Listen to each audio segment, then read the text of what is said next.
Pour ne rien manquer, abonnez-vous maintenant. Alors, nous revenons, nous allons au Parlement européen, oui, à Bruxelles. L'eurodéputée grecque Eva Kaili, ça vous dit rien, Eva Kaili? Eh bien, on avait trouvé chez elle, il y a quelques mois, des valises pleines, pas seulement chez elle, mais chez certains eurodéputés, et carrément, dans leur appartement, des valises pleines de billets, de dollars, d'euros, etc. Quand je dis pleines, des dizaines de milliers, des centaines de milliers d'euros. Alors, elle avait été condamnée à porter un bracelet électronique, etc. Et puis là, selon son avocat, elle va être reconduite dans ses fonctions. Elle va retrouver son poste au Parlement européen. C'est vraiment très, très, très, très intéressant. Ça y est, voilà. Elle sera au Parlement européen, dit son avocat, et puis il y a d'autres suspects, qui ont été autorisés à retirer leur bracelet.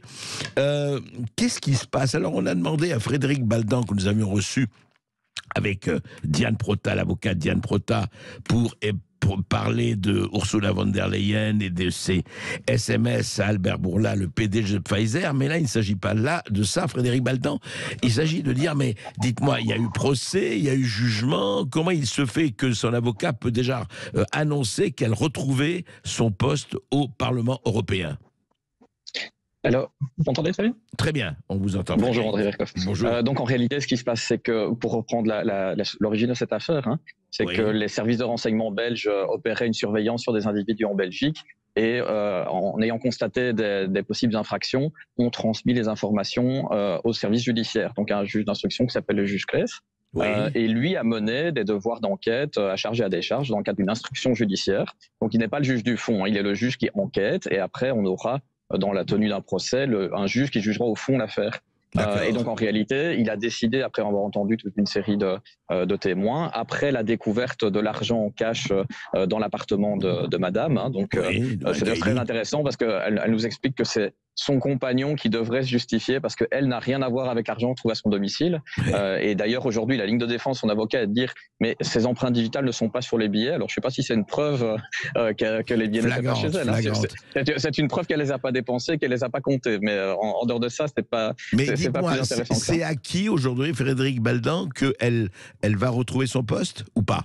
Alors, en réalité, ce qui se passe, c'est qu'il faut distinguer deux choses. Il y a la présidence de l'Union, enfin du Parlement européen. D'accord. Et il y a le fait qu'elle soit députée européenne. Et normalement, il y a aussi le fait qu'elle soit intégrée dans un groupe politique. Alors normalement, elle ne fait plus partie de son groupe politique. Elle n'est plus vice-présidente de la commission, du Parlement européen. Mais elle est députée européenne. Elle va rester députée. Elle va revenir. Qui est quand même, vous savez, la dernière fois, je suis venu vous voir en vous disant que l'affaire d'Ursula von der Leyen, qui au demeurant, je ne sais pas comment vous expliquer ça vous, parce que vous avez plus d'expérience que moi, mais qui n'a pas été relayée par l'AFP, par exemple, par les principaux médias français. Frédéric Baldan, on va continuer à en parler. On arrive au moment des informations. Restez avec nous et restez avec nous, auditeurs de Sud Radio, parce que c'est absolument passionnant de voir ce qui se passe. On va parler aussi d'autres choses. Restez avec nous, on va continuer à parler de cette affaire. Cannes, et oui, le festival de Cannes vient de s'achever. Vous savez que la Palme d'Or a été attribuée à une Française. Et oui, pour Justine Triet, pour Anatomie d'une chute. Eh bien, en général, dans le discours, vous savez, c'est le monde entier qui est là, le festival de Cannes, plus important festival du monde, la presse mondiale est là, les télévisions, les médias, etc. Et d'habitude, on remercie tout le monde, son producteur, son père, sa mère, son fiancé, sans lequel rien ne se serait passé, etc., etc. Eh ben non, Justine Triet, elle a pas fait ça du tout, pas vraiment. On va en parler tout de suite.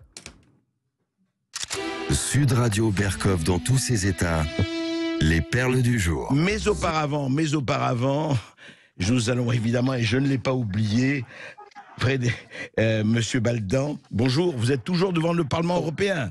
Oui, j'y suis toujours. D'accord. Alors, on ne va pas parler de Ursula von der Leyen et de Bourla, effectivement. On reviendra là-dessus, parce qu'à mon avis, le feuilleton n'est pas du tout terminé. C'est ça. Voilà. C'est loin d'être terminé. C'est le moins que l'on puisse dire. Mais alors, dites-moi, comment ça se passe? C'est-à-dire que donc, si je reviens à Eve Kaili, c'est-à-dire cette députée, cette eurodéputée grecque, donc chez laquelle on a trouvé un certain nombre de deniers sonnants et trébuchants, enfin c'était des billets, pas seulement elle et d'autres. Aujourd'hui donc, elle est toujours députée grecque, malgré qu'elle ait un bracelet électronique, c'est ça? Ah non, non, donc en réalité, elle peut revenir travailler au Parlement européen parce que le juge a levé l'incarcération à domicile sous la forme d'un bracelet électronique. Et donc en réalité, elle considère que, elle est libre de revenir travailler au Parlement européen. Ce qui, comme j'essaie d'expliquer dans mes interventions précédentes, en réalité, on a un problème de crédibilité des institutions qui découle de ce genre de situation qui devient vraiment insoutenable. Et là, vraiment, elle se grandirait. Enfin, je sais pas, vous avez une plus longue expérience que moi, mais il y a 30 ans, quand ce genre de situation arrivait, qu'est-ce qui se passait? Le politique démissionnait, il avait quand même pas l'outrecuidance de dire, OK, je suis quand même dans une situation médiatique et judiciaire très embarrassante et je vais maintenir en fonction pour continuer à profiter de mon traitement.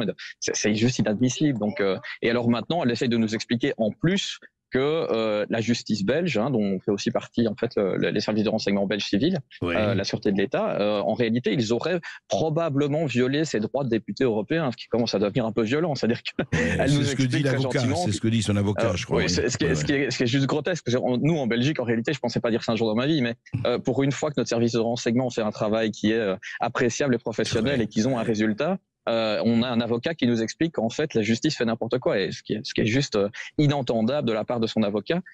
Et en plus, elle n'explique toujours pas comment les billets se sont retrouvés à son domicile, si ce n'est charger son compagnon. Alors en réalité, dans le cadre d'une instruction judiciaire, il faut toujours penser qu'il y a des infractions qui sont connues au départ, et puis il y a des infractions qui vont découler des devoirs d'instruction, donc de nouvelles infractions qui pourraient être découvertes. Et donc madame, par exemple, potentiellement, quand elle nous explique que c'est pas elle qui doit s'expliquer sur l'argent, que c'est son compagnon, vu qu'elle a quand même effectivement tenu des propos publics qui défendaient les droits de l'homme au Qatar, ce qui était quand même, elle défendait le Qatar comme modèle des droits de l'homme pendant la Coupe de foot, c'était quand même assez exceptionnel. Mais donc on peut aussi estimer, c'est peut-être pas de la corruption, c'est peut-être de la prise illégale d'intérêt. Ça veut dire que son compagnon a eu un avantage financier et elle a fait une prestation au Parlement européen en plénière pour défendre le Qatar. En tout cas, ce sont des hypothèses. On ne va pas évidemment dire que... la vérité judiciaire n'est pas faite. Donc voilà, la vérité judiciaire, mais effectivement, on peut se poser des questions à ce niveau-là, et je crois que votre propos là sonne tout à fait légitime, enfin intelligent et juste. Comment ça se fait qu'elle ne se mette pas en retrait, en tout cas, pendant le temps judiciaire, puisque le procès, enfin l'instruction n'a pas encore eu lieu complètement. Vous savez, pour la petite anecdote, juste derrière le Parlement, il y a un parc d'autruches, donc quelque part, si elle se déplace de quelques mètres, elle peut trouver sa place par là, c'est pas un problème. Ah là là, vous devenez méchant, Frédéric Baldan, vous devenez méchant. Vous savez, je trouve que quelque part, vous savez, quand on voyait des députés européens, je prends un exemple pour changer de temps en temps, mais Michel Rivasi, par exemple, qui essaye quand même de faire un travail appréciable, il y a d'autres députés, elle le fait, elle est formidable. Je ne vais pas les citer tous à chaque fois, mais donc en réalité, quand on voit le travail de ces députés-là, et puis en réalité, l'image qui est salie par une députée comme Eva Kaili, ça devient gênant. C'est-à-dire qu'à la fin, on perd la crédibilité on a une impression que tout se pourrit, alors et une institution qui n'arrive pas à la mettre à l'écart. Vous avez raison, et tout se pourrit, c'est absolument faux, évidemment, mais en même temps, c'est vrai que ça n'arrange pas l'image du Parlement européen. Merci Frédéric Baldan, il reviendra sur tout cela au fur et à mesure j'espère que la justice, pour une fois qu'on va garder le mot justice, suivra son cours. On verra bien.